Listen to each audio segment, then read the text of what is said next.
হরে কৃষ্ণ। সকলের চরণে জানাই শ্রদ্ধাপূর্ণ প্রণিপাত এবং আপনাদের সবাইকে জানাই আমার নতুন একটি ভিডিওতে সুস্বাগতম, কৃষ্ণপ্রীতি এবং শুভেচ্ছা।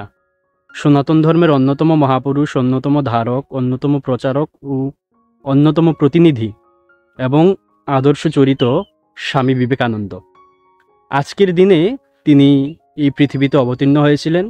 তো স্বামীজির জন্মজয়ন্তীর এই পুণ্য লগ্নে আমরা স্বামীজির চরণে জানাই সশ্রদ্ধ প্রণিপাত এবং আমরা প্রত্যাশা রাখি যেন আমরা প্রত্যেকে স্বামীজির আদর্শকে ধারণ করতে পারি, তার সকল সৎ উপদেশ আমরা অনুসরণ করতে পারি এবং তার সকল কার্যকে আমরা অনুসরণ করে নিজের জীবনকে সুখময় করতে পারি।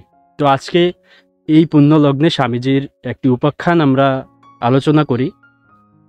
আমরা সকলেই নিশ্চয়ই জানি, আমেরিকার শিকাগো শহরে একবার বিশ্ব ধর্ম সম্মেলন হয়েছিল।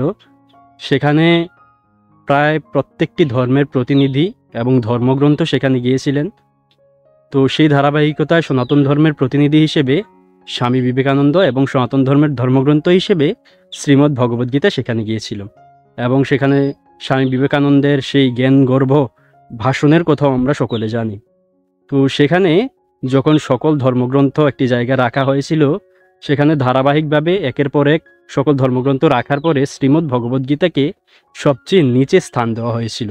অর্থাৎ শ্রীমদ্ ভগবদ্গীতা ছিল সবচেয়ে নিচে এবং তার উপরে সবগুলো ধর্মগ্রন্থ ছিল। তো অন্য ধর্মের কিছু প্রতিনিধি স্বামী বিবেকানন্দকে বলেছিলেন যে, স্বামীজি দেখুন, আপনাদের ধর্মগ্রন্থকে সবচেয়ে নিচে রাখা হয়েছে। তখন স্বামীজি ক্রোধান্বিত না হয়ে মাথা ঠান্ডা রেখে খুবই হাস্যরসিকতার সাথে তিনি বলেছিলেন যে সকল ধর্মগ্রন্থের ভার রাখার সামর্থ্য একমাত্র ভগবদ্গীতারই রয়েছে। তো আমরা স্বামীজির জন্মজয়ন্তীতে সকলে প্রত্যাশা রাখবো আমরা সর্বদা সৎ কাজ করব, সৎ পথে চলব, সৎ বাক্য প্রয়োগ করব, সত্য কথা বলবো। হরে কৃষ্ণ।